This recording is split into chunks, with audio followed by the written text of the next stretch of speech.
It's the most counterproductive, barbaric, and inefficient to fight on a battlefield.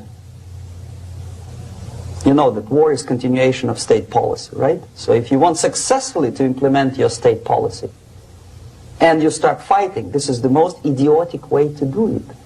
The highest art of warfare is not to fight at all, but to subvert anything of value in the country of your enemy, until such time that the perception of reality of your enemy is screwed up to such an extent that he does not perceive you as an enemy, and that your system, your civilization, and your ambitions look to your enemy as an alternative, if not desirable, then at least feasible. Better red than dead. That's the ultimate purpose, the final stage of subversion, after which you can simply take your enemy without a single shot being fired, if the subversion is successful. This is basically what subversion is. What subversion is, basically, it consists of 4 periods, time-wise. If we start from here and go this way, time, right? This is the beginning point. The first stage of subversion is the process which is called, basically, demoralization.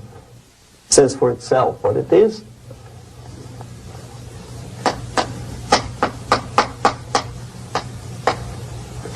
It takes from say 15 to 20 years to demoralize a society. Why 15 or 20 years? This is the time sufficient to educate one generation of students or children. One generation, one lifetime span of a person, a human being, which is dedicated to study, to shaping up the outlook, ideology, personality. No more, no less. Usually it takes from 15 to 20 years. What it includes? It includes influencing, or by various methods, infiltration, propaganda methods, direct contacts, doesn't really matter. I will describe them later. Of various areas where public opinion is formulated or shaped. Religion, educational system, social life, administration, law enforcement system, military, of course, and labor and employer relations, economy. Okay? 5 areas. I will not write them down because we will not have enough space. Sometimes when I describe all the methods, students ask me question, are you sure this is the result of the Soviet influence? Not necessarily. You see, the tactic of subversion, about which I'm talking, is similar to the martial art, the Japanese martial art. If some of you are familiar with that tactic, probably you will remember that if an enemy is bigger and heavier than yourself, it would be very painful to resist his direct strike. If a heavier person wants to strike me in the face, it would be very naive and counterproductive to stop his blow. The Chinese and Japanese judo art tells us what to do. First to avoid the strike, then to grab the fist and continue his movement in the direction where it was before, right? Until the enemy crashes in the wall. You see? So, what happens here? The target country obviously does something wrong. If it's a free democratic society, there are many different movements within the society. There are obviously, in every society, there are people who are against this society. They may be simple criminals, ideologically in disagreement with the state policy, conscientious enemies, simply psychotic personalities who are against anything. Right? And finally, there are a small group of agents of a foreign nation, bought, subverted, recruited. Right? The moment all these movements will be directed in one direction, right?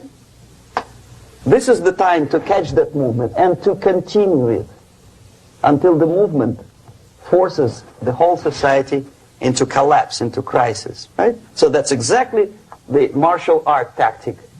We don't stop an enemy. We let him go. We help him to go in the direction we want them to go. Okay?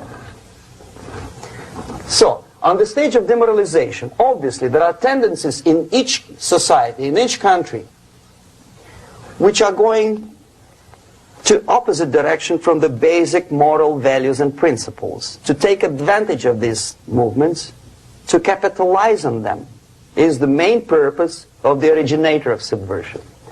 So we have religion, we have education, we have social life, we have power structure, we have labor relations, unions, and finally we have law and order.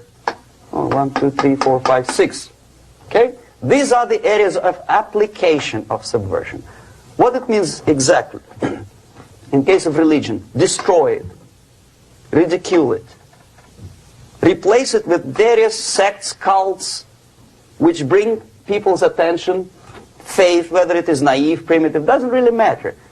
As long as the basically accepted religious dogma is being slowly eroded and taken away from the supreme purpose of religion, to keep people in touch with the supreme being, that serves the purpose. Therefore, replace it, accepted, respected religious organizations with fake organizations.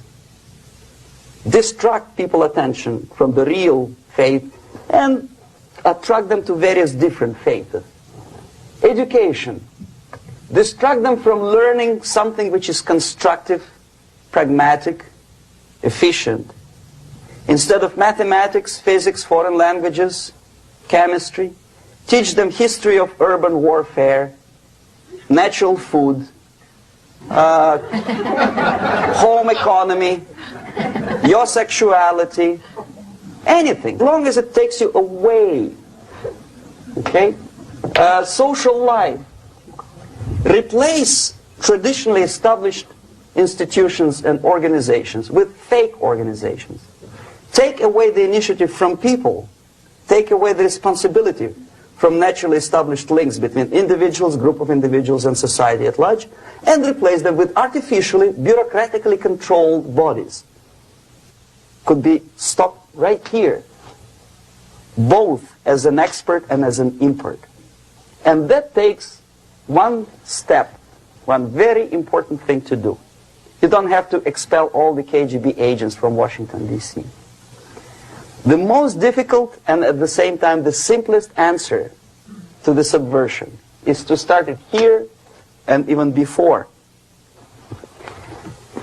by bringing back the society to religion, something that you cannot touch and eat and put on yourself, but something that rules society and makes it move and preserve it.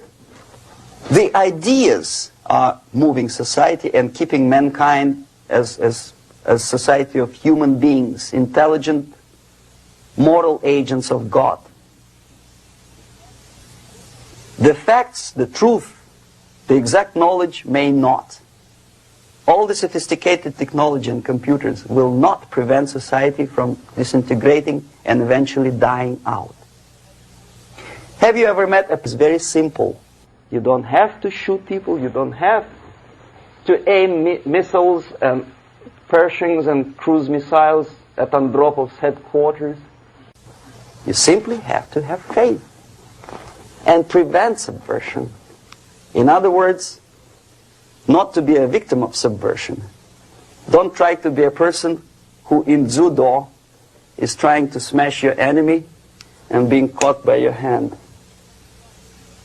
Don't strike like that. Strike with the power of your spirit and moral superiority. If you don't have that power, it's high time to develop it. And that's the only answer.